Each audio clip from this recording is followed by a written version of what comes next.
Hey guys, Galucia here, picking up right where we left off here, playing as Bismarck, or the Germans, however you want to look at it. And last episode we were very successful. We took out the capital of Denmark, so that went really well. And seeing as how I have this large military force, large enough anyway, from that campaign, I wanted to just continue right on with the aggressions and really start to make a push for the continent as a whole. I really feel like if I'm going for a military victory, that I'm gonna need to get the continent on lockdown pretty early here in the game. What the hell was I talking about? Yeah, the continent. So I wanted to grab a hold of this continent so that, because I'm not sure what the other continents are doing right now. You know what I mean? I've only met one civilization from any other continent so far.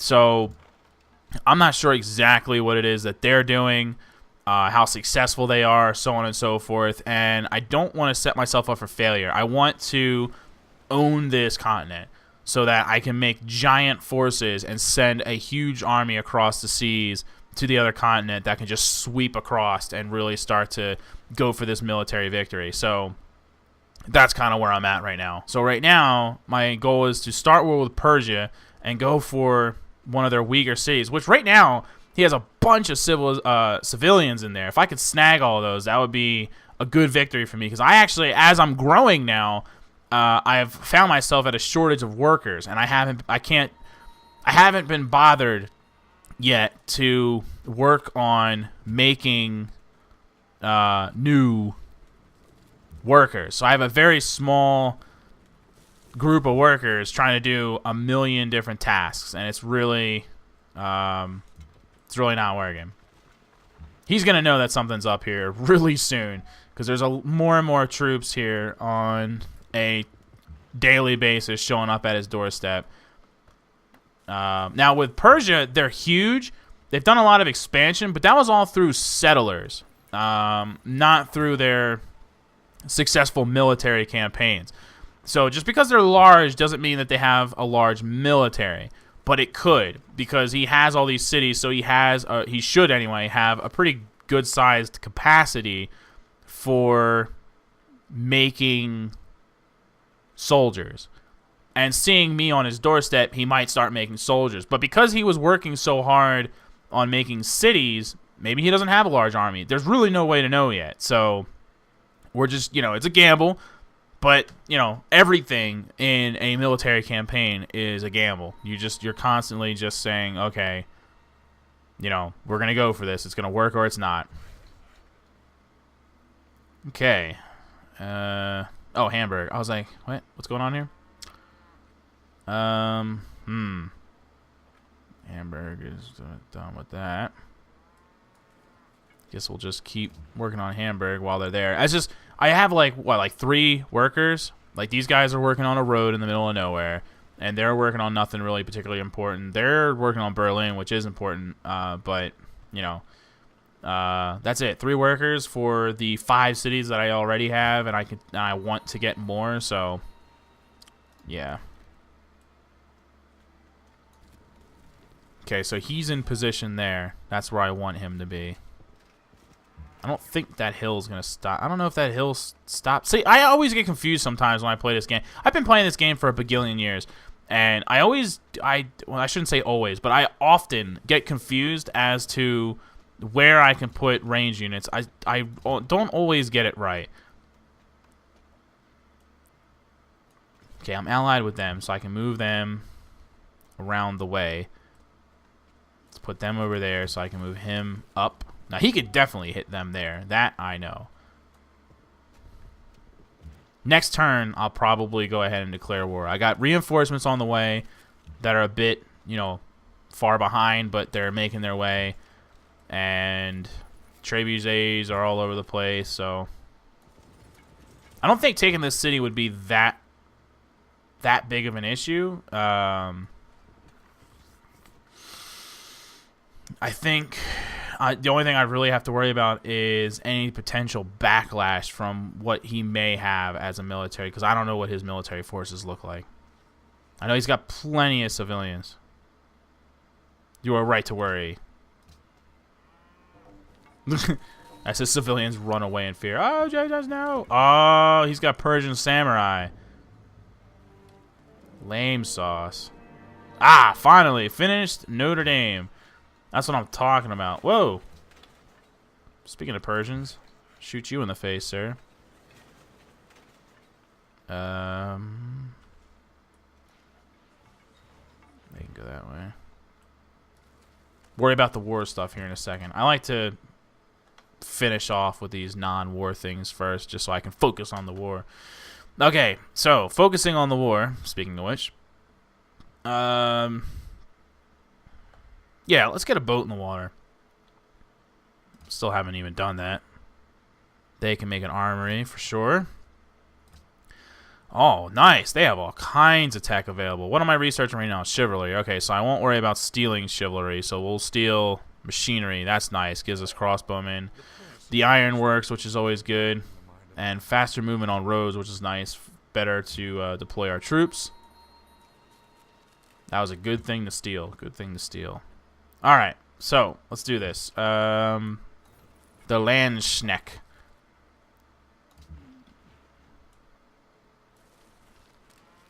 I'm going to keep moving those guys around. Okay, so that answers that question. He has a large army. Yeah, that's a big army, isn't it? Man.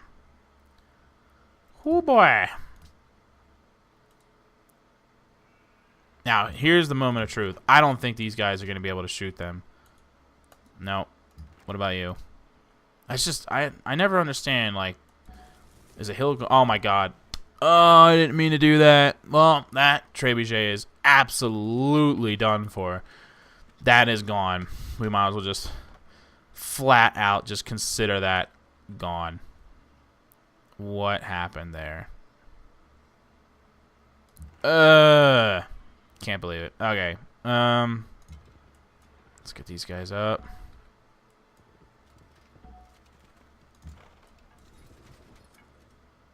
Defense. Great General. Trebuchet, which can't really do anything there, and I can't move him over just yet, so he's going to have to wait. This not turning out to be the best campaign ever. Oh, nice. My spy was promoted.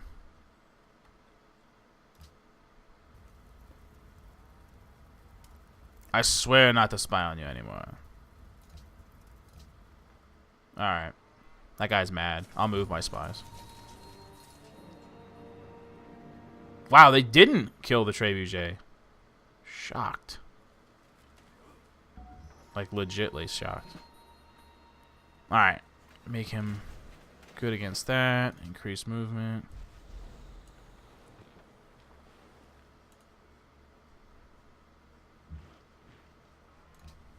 One thing at a time here, people. Oh, I did just get the ability to make crossbows. So let's do that. Move my spy. Promise is a promise. I'm a man of my word. I'm a man of my word. Let's start spying on Persia, since that's how I'm at war with anyway. I cannot believe that they didn't take out that trebuchet. Who did they kill? Oh, a chariot archer. Oh, they killed him with range? I was going to say, how did they not get the general if they killed... Okay, well, that makes sense. Not really, but... So he's got a huge military force, like, breathing down my neck. I'm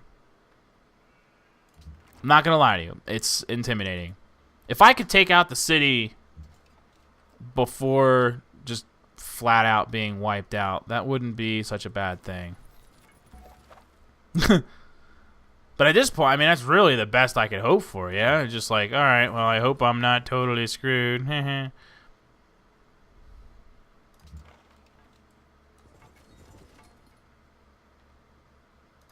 Let's back the trebuchet up out of harm's way. Still, these workers definitely could use that, like I said before. Put the horsemen up. Put these guys up. Here comes some reinforcements, guys. Yay! I do have some good troops, but, like, I have 2 musketmen that are, like, nowhere near there. And then these musketmen, which are mortally wounded right now. So they're pretty much useless now. He had a huge army. It's to be expected. You know, like I said, he has a huge civilization, so I pretty much should have, you know, I should have and did expect him to have a large military. There was a chance that he wasn't going to have a large military, but no way to know for sure. Oh, of course, these guys made peace, too. Great. Awesome. Fantastic. Could have used your help. It's actually not as bad as I would have expected. Oh, they got a plus 50 on their health. Well, that's horse manure. I'm going to have to back this dude up and let him heal. That was horse manure. But yeah, I'm averaging like a unit a turn dying, which sounds bad, but it could definitely be worse. And I am definitely going to get this city. And I might just, I don't know. I'm going to puppet it for now, but it's tempting to just burn it to the damn ground because, I mean, there's some gems and stuff out here, I guess, but it shouldn't be too difficult for them to just take that crap right back anyway. So I really feel like I need to just get rid of this thing altogether so that they can't get it back. But maybe I'll surprise myself, and who knows. I did manage to take out a good number of his troops, so wasn't a total loss. I am recording! Stop knocking!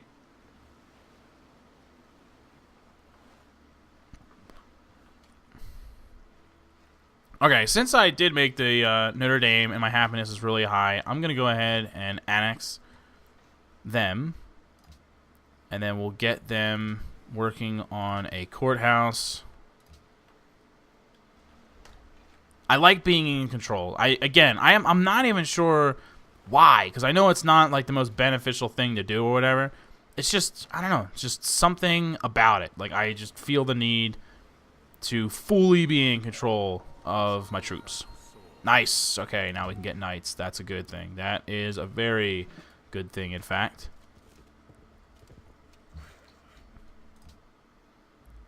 And we should... you know what? I'll do philosophy first, just because it's only going to take 3 turns. We're getting really far behind on that whole part of the tree.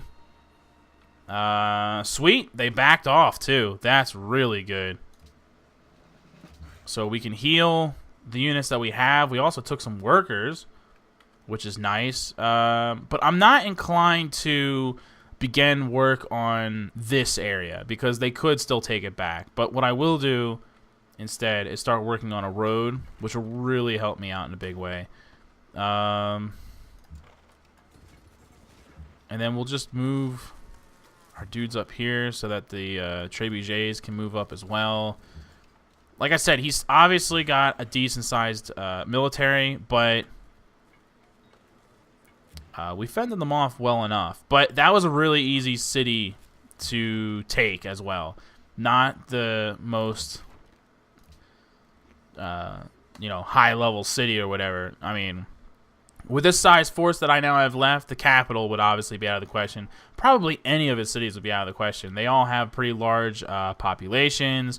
They all look pretty rough and tough. I would probably go for, what's that? Pasargadae? I don't know. Whatever. We'll call it Passa. Passa would probably be the most difficult. Oh, jeez, get out of here. Yes! Aha! Saved my boat with how much health? 1. Winning. That's great. That's great. I absolutely love that. A Danish spy stole my secrets of the calendar. Man, that's some old tech.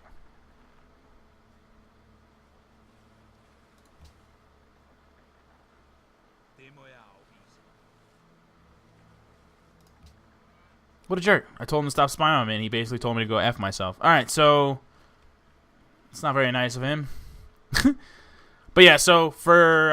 I would say for the next 10-20 turns, I'm going to have to work on keeping Tarsus, because he's, you know, showing up with some troops now and stuff. And building up my forces. Let's see. I'm only 3rd for pointiest sticks, but it's good to know that he's below me. His military rank is significantly below me, and his even farther. Someone from the other continent. And then obviously he's got a giant army. I would say with that big of an army, he's definitely going for a military victory. For all we know, he already owns like half the continent over there, the other continent that we can't see. So we'll have to keep an eye on him or whatever when we do decide to go over to the other continent to start kicking some butt. That may prove to be an issue. So we'll have to keep an eye on the whole situation and see how it works out. Roads are really, maybe I put too much of a significance on them, but I've always felt that roads are very important for military victories, that you're going to have to, look at this. Whoa, Iroquois missionaries. I don't like that. I need to get to work on spreading my religion. Get out of here with all that nonsense. Yeah, I've always felt that you really need the ability to, let's see, hold on, before I finish that thought. What do I want? I know, let's do a knight. Knights are good. You need to be able to maneuver your troops around, and you're going to be way more successful if you are able to do that. I want to upgrade these guys, but at the same time, it's like he might die next turn, so. I took their little city, but they are dead set on trying to get that back. I'll tell you what. Oh. Wow. He is willing to give me butt tons of gold, 4 different luxury resources. I have to take that. I have to. That's a lot to build off of. And then I get all that. I mean, the gold per turn is not a lot, but it's a big chunk of money right off the bat. And that gives me time to build up my forces. And yeah, I like that. Plus now I don't have to worry about his counterattack against this city, which I was, I legitimately was concerned that he was going to have a serious shot at getting that away from me. So now I don't need to worry about that nearly as much. I can start developing the area, letting that grow. Oh, yeah. Everything about that is good. I may just end up taking a stab at this guy instead, who has stayed relatively small. He's kind of pinned in at this point. He couldn't really grow anymore without taking an area. So that wouldn't be an easy battle, though. There's a lot of rough terrain around him that would make it difficult to get at him. It would be easier if I had this city. So, once again, he's in my way. I don't know. Well, let's start pulling these troops back. Look at all these bulletins up there. It's ridiculous. Alright, so let's take a look at the tech tree while we're at it here and see exactly what it is that I want to focus on right now. Because we're way ahead. We're pretty far ahead on the bottom part of the tree, which mostly has to do with military. And on the top part, we got virtually nothing going on. While we just finished war with this dude, now he's asking us to join sides with him for finishing off the Denmark. So, but I'm inclined. Oh yes, I was hoping that was gonna happen soon. I'm inclined to say yes, only because I can say yes and then not actually help him anyway. But that way I know for a fact that he's gonna declare war on him. And even though that helps him out, it does wipe off somebody off the map. I'm pretty sure that's his only remaining city. And there's a chance that I could snipe it. I can't get my boats from that side to this side. It drives me crazy. It is going to take me a bagillion years to make a courthouse here. It really is. It's just my production is like non-existent in this city. I took this city because of the iron mine that it had, but and it has some of these like fishing resources and stuff. But man, it just sucks, doesn't it? I need to annex these guys because I need to be in control of what they are doing. And right off the bat, I'm going to tell them to make some workboats to send down south so that they can start getting those whales in order. And I'm going to purchase a courthouse so I don't have to worry about building it. So now they're good. Copenhagen is fully part of me. All right, so I can enhance my religion, which I'm definitely going to do. I have not been able to spread my religion at all yet, which really sucks, but I guess it is what it is. But we'll enhance it, and then from this point on, I can use my faith to work on spreading it. There's really not a lot of faith on this continent other than me. I did see a missionary over here from the my Indian buddy, but I'm not too worried about it. I think it'll be alright. Alright, so we can enhance the religion. So we already have something for production, something for gold, and something for happiness. And I like a balanced religion, but I do have the things that I want to focus on. And it depends on what's left. So shrines provide +1 happiness. Blah, blah, blah, blah, blah. This is a really good one. A increase of 1% production for each follower for a max of 15%. That's really good because you'll basically get that. So that's 15% production. And like I said, I'm a sucker for production. And then, let's see, a bunch of... This is a good one because you can start using religion as a weapon, sending out missionaries, converting a city, and then attacking it, making your campaigns a lot easier. I've done this strategy before, and it's worked really well. So we're gonna go for that since we're doing a military victory. Just war seems to be the way to go. So there you have it. A lot of good things got put into place this turn, and although not a whole lot got accomplished against with my campaign against him because he had such a large military force and still does. I mean, you can just see how much military he has going on. But he did just declare war on Denmark. I'm hoping that he commits some troops to there. It weakens him. Maybe like 20 turns from now, I can turn the tables on him and start my campaign against him. And I was originally thinking I was going to go for this city here. I think I may instead go for this city here because even though it's kind of out in the middle of nowhere somewhat, it's close to this dude, which I'm going to need that city if I'm going to go for him later on. And it is the weakest city that he has right now. It's just getting my troops there is what's going to be a giant pain. So, I don't know. We'll see. But thanks for watching today, and tune in next time as I rebuild my forces and maybe get started with the next war campaign. Laters!